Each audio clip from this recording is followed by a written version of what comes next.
This is the Bama Podcast with Marty Solomon. I'm his co-host, Brent Billings. Today we are joined by special guest Anita Grace Brown. She has been using yoga for 25 years to heal from trauma, fear, and spiritual struggles. She engages nature and uses art to help others find redemption as well. Anita, welcome to the show. Hey, everybody. Thanks for having me. And if you want to add any of your own items to what I introduced you with, there's some specifics in there, but there's also plenty of room for you to elaborate on what you do. So if there's anything you want to add, talk about who you are, your family, or whatever, feel free to share that. Okay. I've been married to Bob for 30 years. And we've been friends since high school, so it's a long time, and it's been wonderful and hard and all the things. Our children are now young adults. Luke is in New York. Rebecca's in San Diego. I'm super proud of them.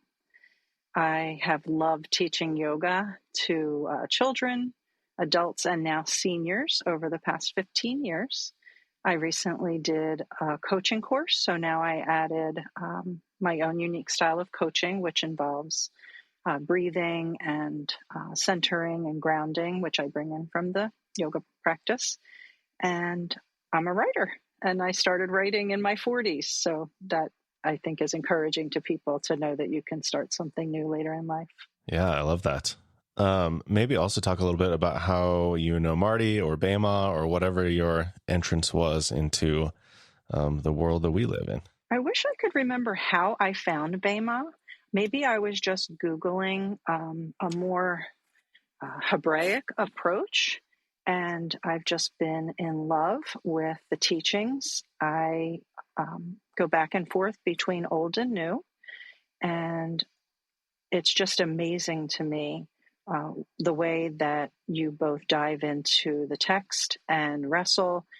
It really aligns with the way that I approach my faith and the text and my relationship with God. That's beautiful. I can't remember if it was social media tags and messages from Anita first or emails, but we had exchanged different messages here and there. And then I got an email one day from a teacher that I really respect and enjoy, Alexander Shaya, and you're connected with his publishing house. And he said, I got this book that I would love for you to consider looking at. And I had already seen your name, so I kind of knew you. And the book is about, amongst many things, yoga. And at the time when I got that email, I was like, oh, yes, because apparently this has stopped. I haven't gotten an email in probably, it's been a few months about yoga. I assumed it was because our contact form wasn't working for a while, and I assumed they were now going to Brian. But there was a while there, Anita, for a long time, at least for a good year. It was one of the most common emails I would receive, was an email about, I have a friend who's doing yoga, and that's witchcraft, isn't it? Like, help me out. Or, here, can I be doing yoga? Like, I was going to start experimenting with yoga, but is that pagan and dangerous? And like, it was just one of the most common received messages and emails that I got on a regular basis was, what about yoga in one form or another? Mm-hmm. And so I thought, oh yes, let's have a conversation. Apparently, like, I wouldn't have naturally thought that's the Bema podcast, we're going to talk about yoga, but there was enough conversations and questions coming in about it. I thought, yeah, let's absolutely have a conversation about that. And I've had a bit of my own personal journey. So I'm going to share a little bit about where I've gone, Anita, and then I'd love to hear you kind of comment on some of those things. So please do. For me, I was introduced to just apart from yoga, just contemplative practice. I've talked about that on the podcast before. The depth of it, the beauty of it, the importance of it in my life. I had mentors that taught me about contemplative space, contemplative prayer, to how to enjoy the practice of just silent space, centering prayer.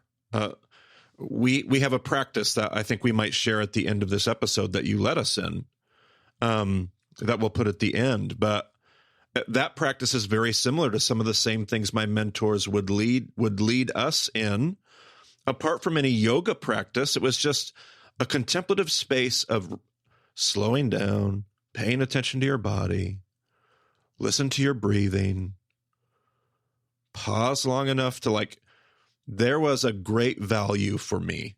There was a premium for me in contemplative space and contemplative practice. And I had bumped into the idea of yoga. It was never something that was talked about positively in the evangelical fundamentalist world that I was raised in, but I kind of knew it existed. And then, I don't know, it was 10 years ago, 12 years ago, maybe, yeah, somewhere around there, I started doing, of all things, I think you're both going to appreciate this. This was an earlier version of Marty. I engaged in the Beachbody P90X program. These. Yeah. That's a part of my story, everybody. I did that 3 or 4 times, by the way. I was all in on P90X. So I would do these 90 days, and a part of the P90X program was yoga. Mm-hmm. And I was like, oh, this is weird. But it immediately, I connected. Now, on the P90X program, there's no spiritual component. There is, but there's no overt spiritual component. It is merely a physical exercise. I think in your book, Anita, you talk about there's almost a commercialization that yoga kind of gets leveraged for, that you gave word to and you spoke about. And I think that's a lot of what I was experiencing. For me, it was this great way of opening a door where I was like, oh, well, this fits really well with contemplative practice. There's no Eastern pagan witchcraft around in this room, and I'm just simply connecting physical stretching and exercise with a contemplative practice that I'm very used to in a Christian paradigm. And so I guess I kind of eased myself into this world of yoga.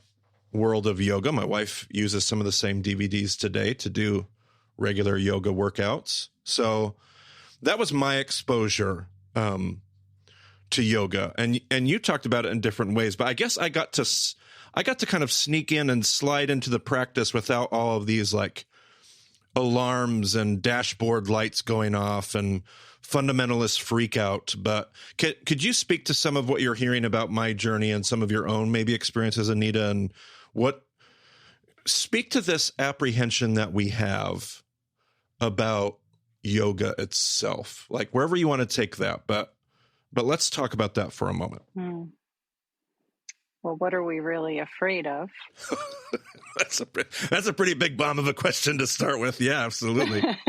What are we really afraid of?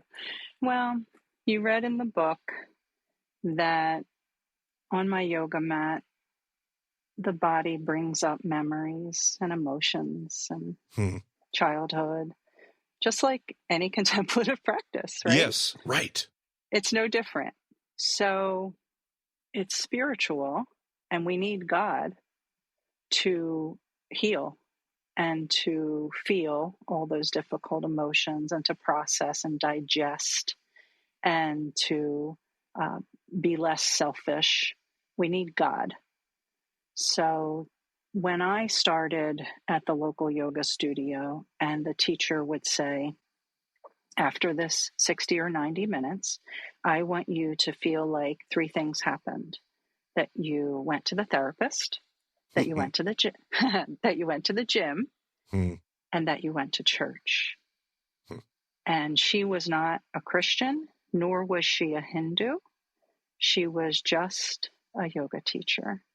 And so I was young, I was in my 30s, and I didn't know a lot of non-Christians. And so I would say that was my first experience of beginning to ask God, how do you work in the world through people that are not Christians? And I think that's a really good question to live out. Yeah, absolutely. Absolutely it is. So I was thinking, as we were talking about contemplation and whatever, I think it's pretty obvious that Jesus is an example for us in Scripture of someone who will take time and engage in solitude and prayer and whatever. But I'm just wondering if you have any other examples in Scripture that you look to that people might not have considered as engaging that kind of practice?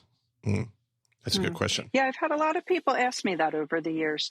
And my answer is usually something like, throughout history, before modernization, we were in our bodies and we were farming and we were hunting. So now we sit at desks and we're disconnected from our bodies. And so we're kind of just like partial people a lot of the time. We're just like operating out of this egoic and Western and not very spiritual mindset, not very heart-centered. And so I think that with the connection to news and the daily assault and downloads of the violence in the world, the stress in the world, we absorb all of that. That never used to be the case, right? And so how are you going to let that go? How are you going to release this accumulation of empire, as you call it on the podcast? How are you going to let that go? Because it's become a part of you. And so to me, I think the yoga practice is the most powerful outlet that I've found to return to the true essence of how I operate in the world. Heart-centered, sacred pauses, patient. And before the practice, I'm none of those things. Before the practice, I'm rushing around and I'm distracted and I'm filled up with the past and the worries of the world and my family and my personal life. So it's a letting go. Oh, goodness. I love how you almost describe that as another one of those counterintuitive, like Sabbath is a practice that's countercultural. Like it pushes against the narrative that the world's just continually trying to pull us into. And you speak of yoga as yet one more of many practices, spiritual practices, contemplative practices that can help rewire, reorder the way we see the world, experience the world, what we're grounded in. Like these are the things that we talk about in so many other contexts. And it's just one more space and one more practice where those things are true. Yes. I love the way you describe that. Yeah, absolutely.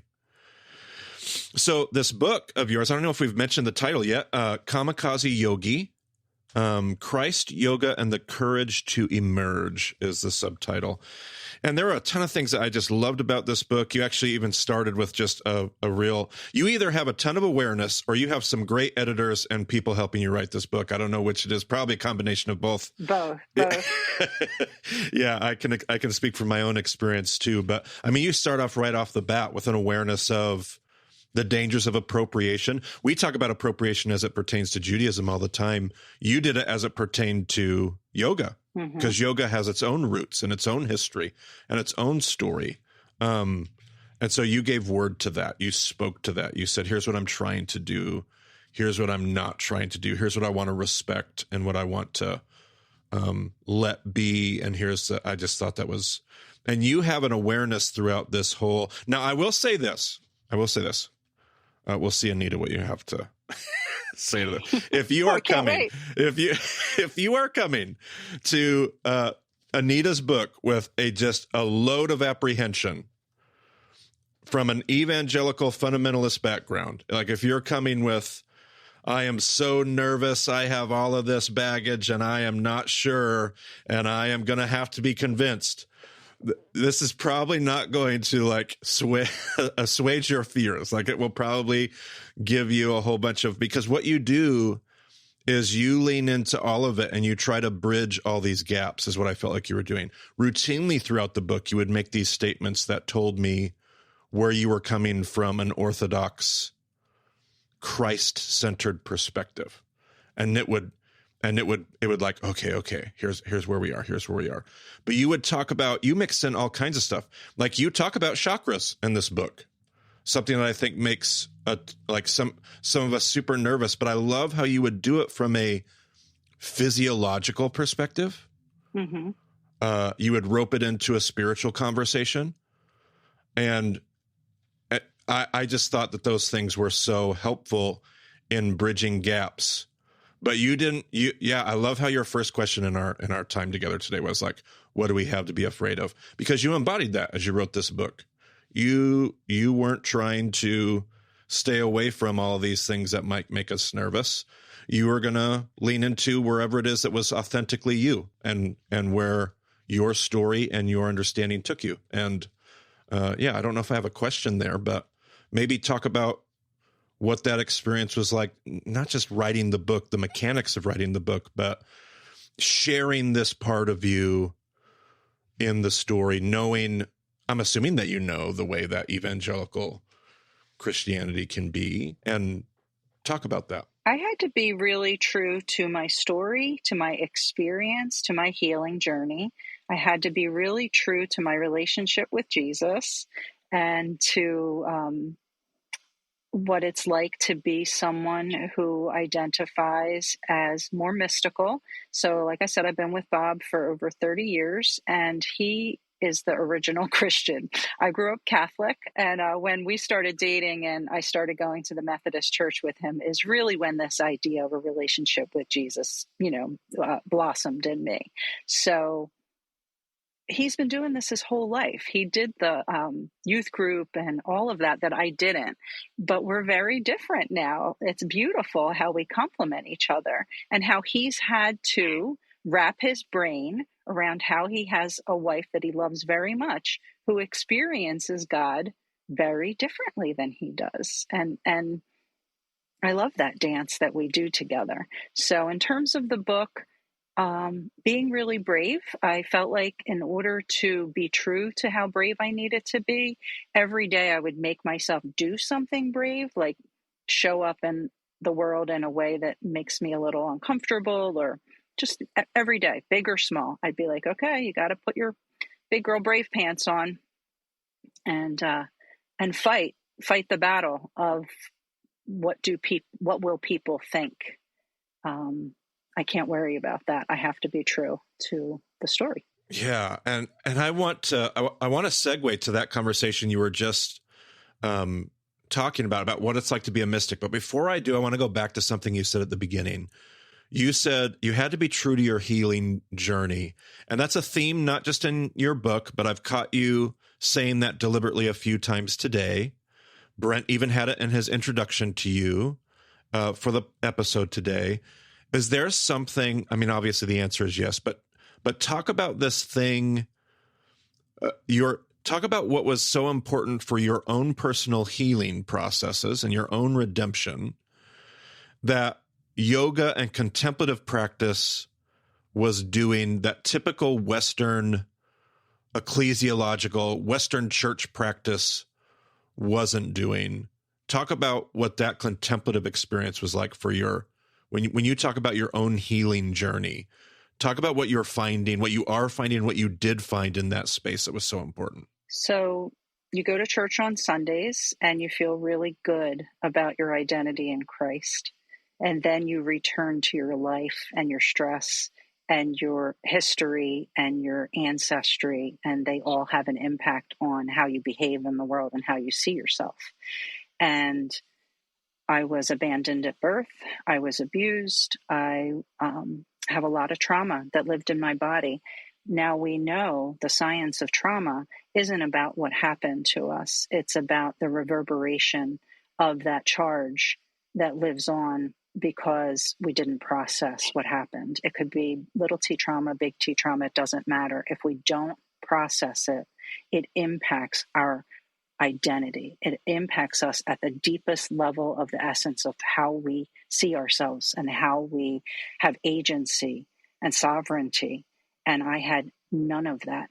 Trauma disconnected me from who Anita truly is. So I think you probably picked up on that in the book, that I wanted to be clear about this woman who was in survival mode and ego, and I love her, and I'm amazed that she made it as long as she did without knowing herself and knowing that faith was so magical, and the guidance that we can get from our relationship with the Holy Spirit as we age, as we long for childlike wonder, that all gets restored. That's the best part. Yes, I love how in that same response you will use words like science and magical, because that is the realness. So in my own journey with therapy, I've had experiences with one of my therapists was licensed in EMDR therapy, and the reality of neuroscience behind trauma.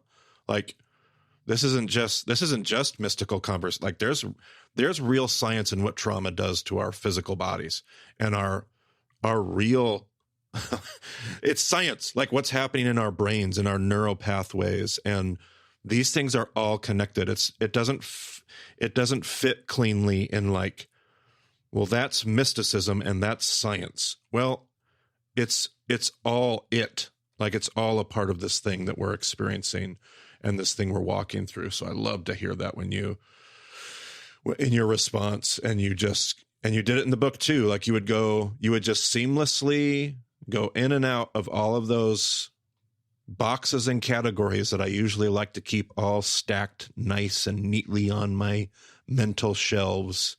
And it doesn't really fit that way. And I really appreciated that.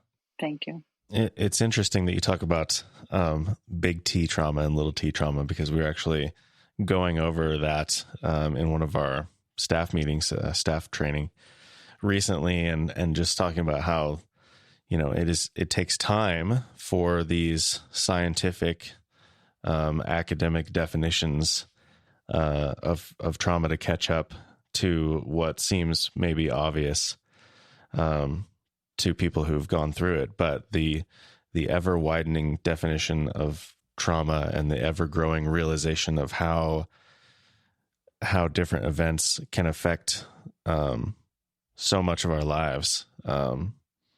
I think just the awareness, like, okay, yeah, it is not big T trauma. It's not defined by that currently. But we are seeing this growing awareness of what trauma can do to people. So yeah, I think there's a lot of people in that boat where it's like, wow, you've gone a long time through life without dealing with this. And you don't even realize how it's affecting you. And so stepping into a world where you can begin to engage that and realize that and heal from that, I think is really powerful. Yes, exactly. And you can't see your shadow. As you know, we need to be in marriages and friendships and community so that other people can reflect back to us the things that we can't see. And how does that first show up? Judgment. So, I'm hanging out with some ladies and somebody's talking about cheating on her husband, and I'm judgmental of her. And then here's me flirting the next weekend and living a double standard.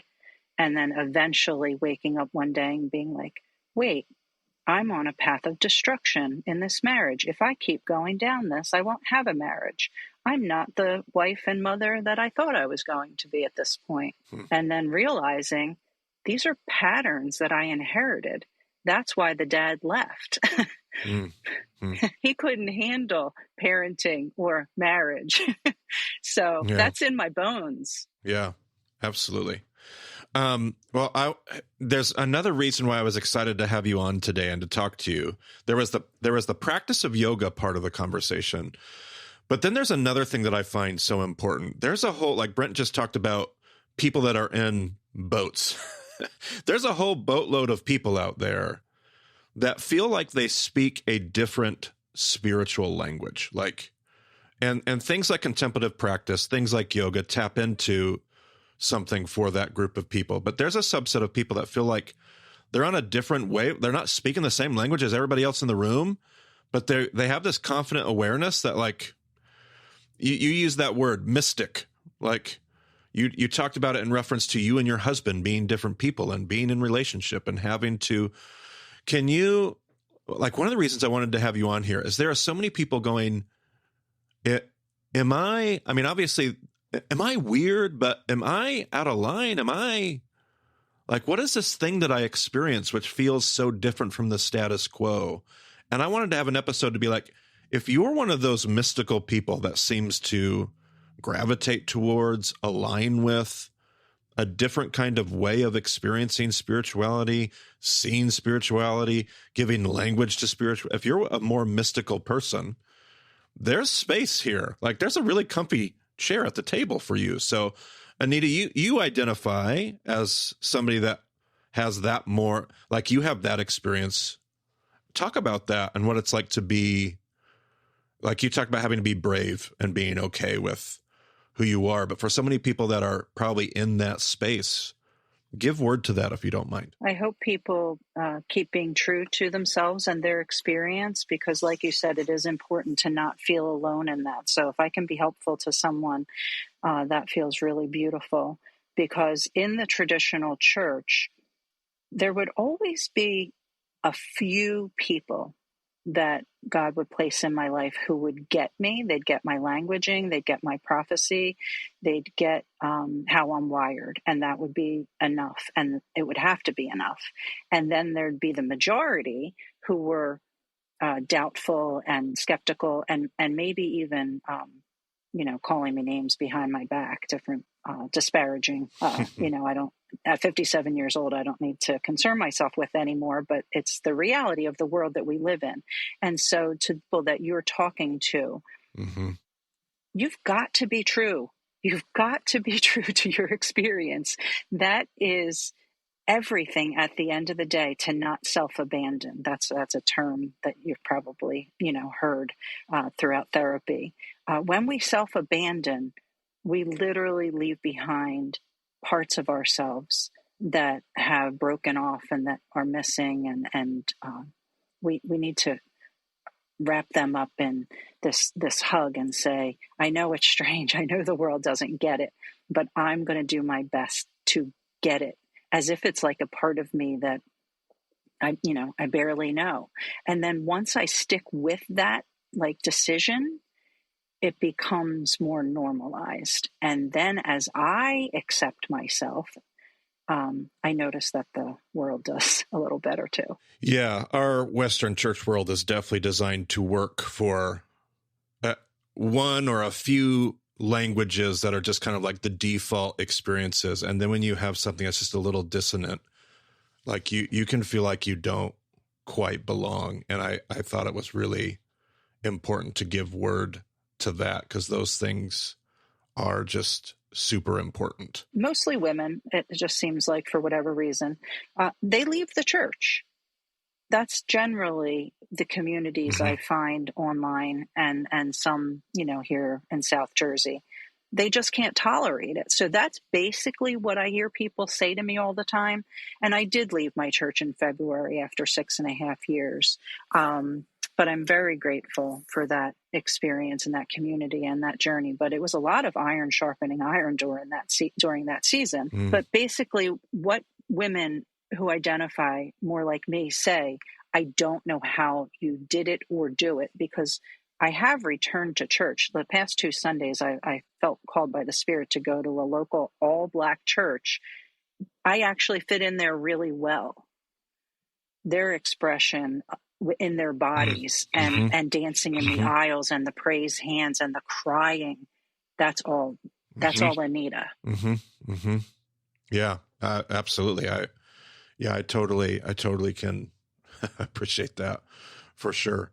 I had some questions to close off our time together.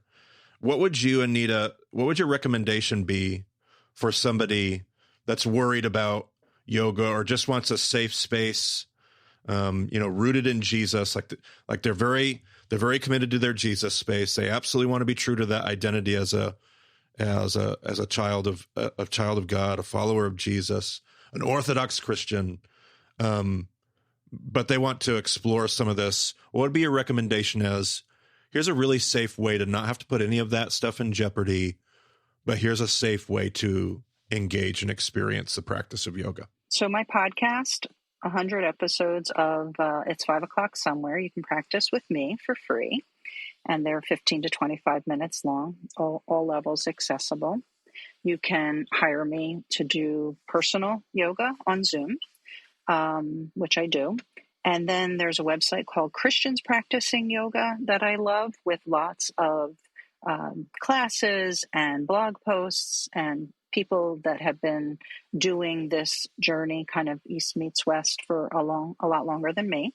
And then I have a friend from my old church who just told me she wanted to become a Christian yoga teacher, and she was going to go through what's called the Yoga Abbey. And so I did a little research on that, and I said to her, yeah, that looks fantastic. So there's a lot out there that I think you can just trust the Holy Spirit with. And the bottom line is healing is hard. So yoga is part of our healing our divides, healing our fears, healing our the collective unconscious, the ways that we might have, racist thoughts and things that we inherited that we don't like to look at. I definitely went through that season. I'll just tell you real quick. I was very honest about how I would look in my white neighborhood out my window, and if there was in the middle of the day a person of color, I would be that Karen just in my head. Why aren't you working? What are you doing here? And then I healed that. I don't think those thoughts anymore. That's the new mind. That's the mind of Christ that we all want to get to. But nobody wants to talk about how they used to have those thoughts. Well, guess what? I don't know where those thoughts came from. I don't take credit for those thoughts. I'm glad I became aware that I had them. Yeah, absolutely.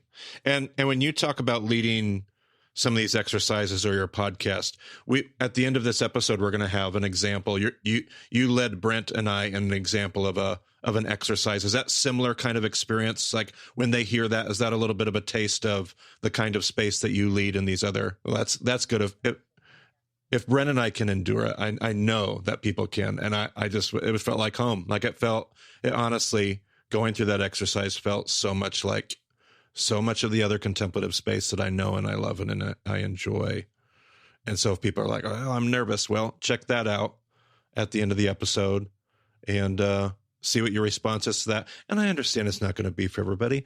And I understand that every time I mention Richard Rohr or some other mystical, it triggers a whole bunch of emails for people. I get it.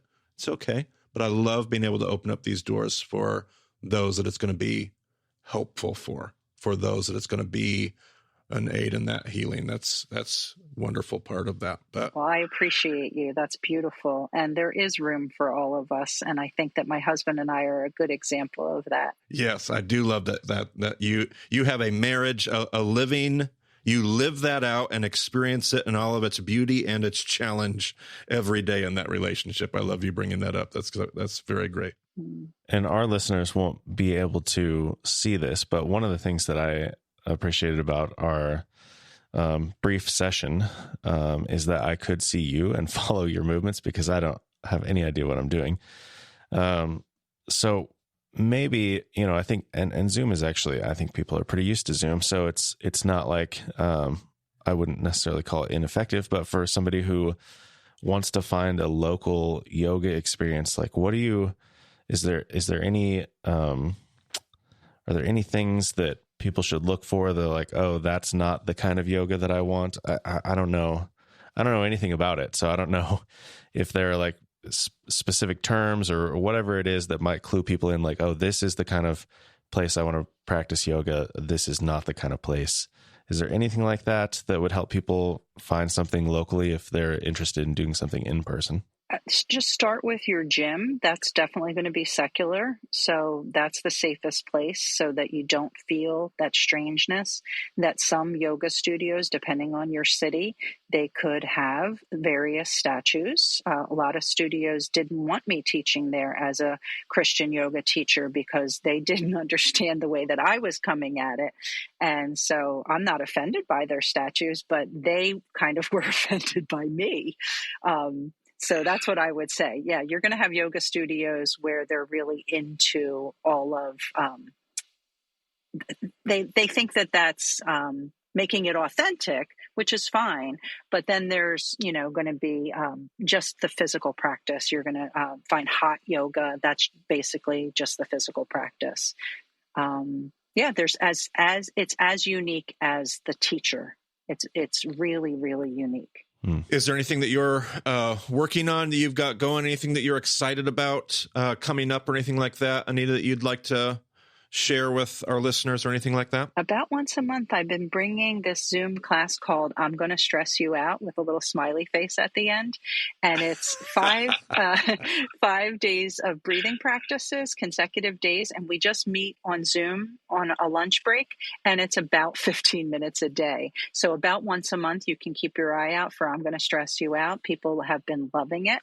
And then I put together just various, depending on the season, I might put together like a 3 or 4 week series. And you can find that on my website, Groovology, or just find me on Facebook or Instagram. Yeah, perfect. We'll have Groovology in our show notes.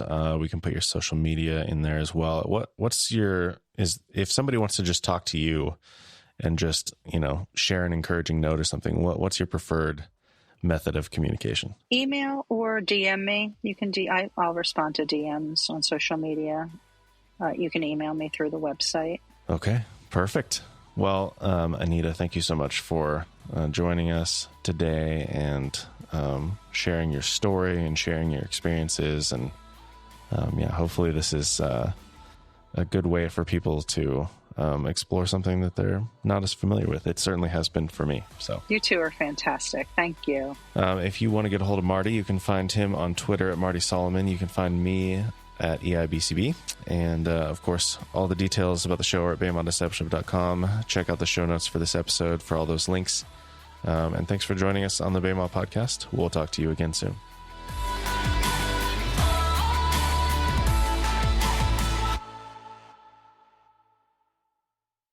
Marty and Brent, you are good sports to do some yoga with me before our podcast episode today. Let's begin by just bringing one hand onto belly and one hand onto heart.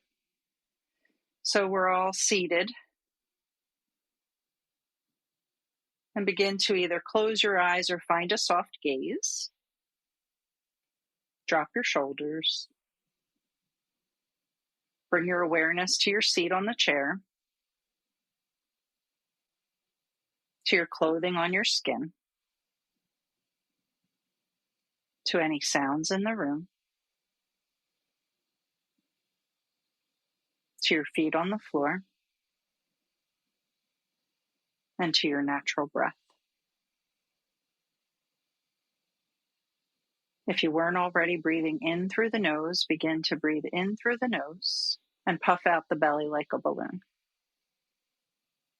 You can either breathe out the nose or out the mouth. 3 more deep breaths like that.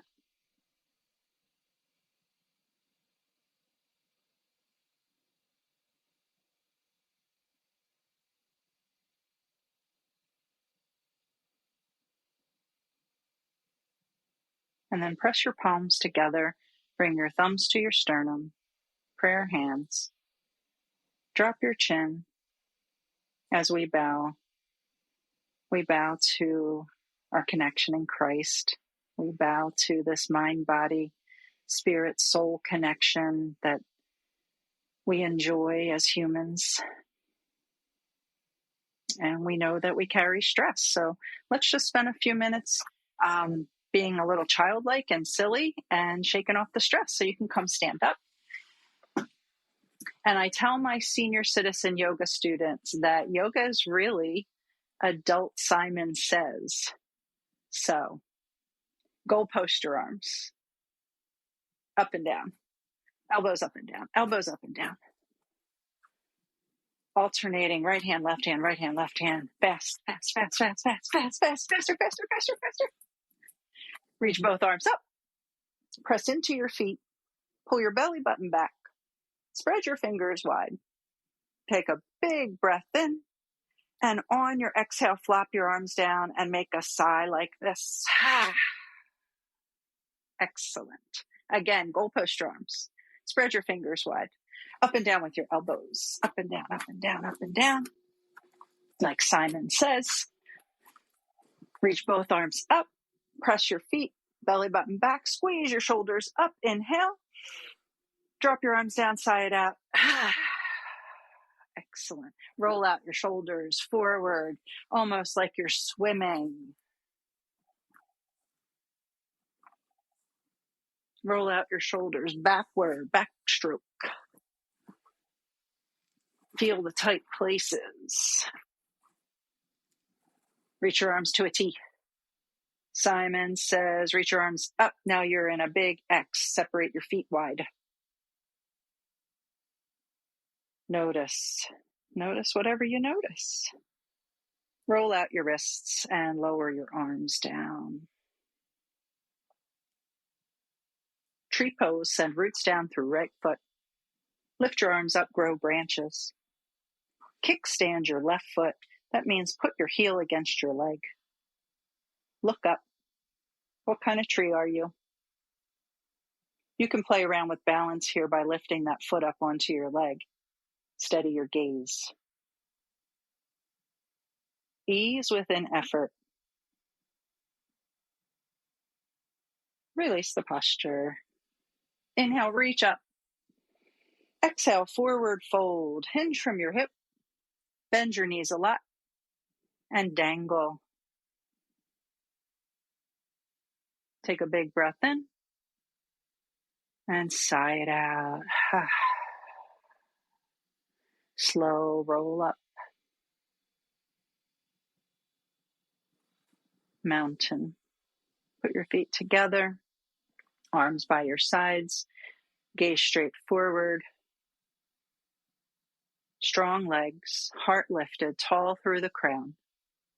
Fully present. Palms press at heart center. Thumbs to sternum. Dropping the chin once more. What are you grateful for right at this moment?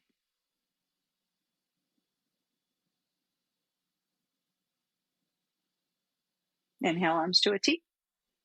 Goal post your arms. Simon says separate your feet wide. Drop your seat. So now we have knees bent, goal post arms, energy in your hands, strong thighs, belly button back.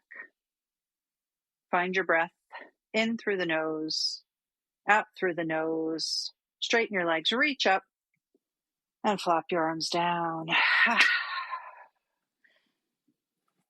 We don't want to be uneven. Tree pose, other side. Roots down through left foot.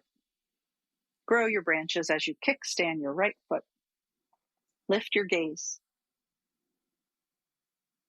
Are you a different tree or the same kind of tree?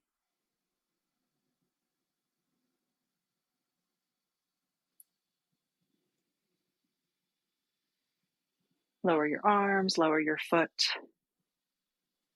We'll end where we began, belly and heart.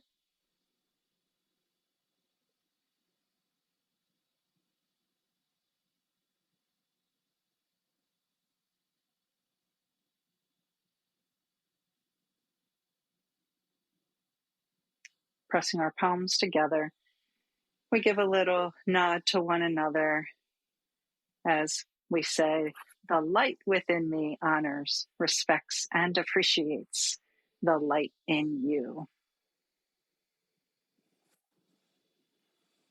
And that's it. Okay. That was splendid. Good. I think Brent survived. I heard him say, okay.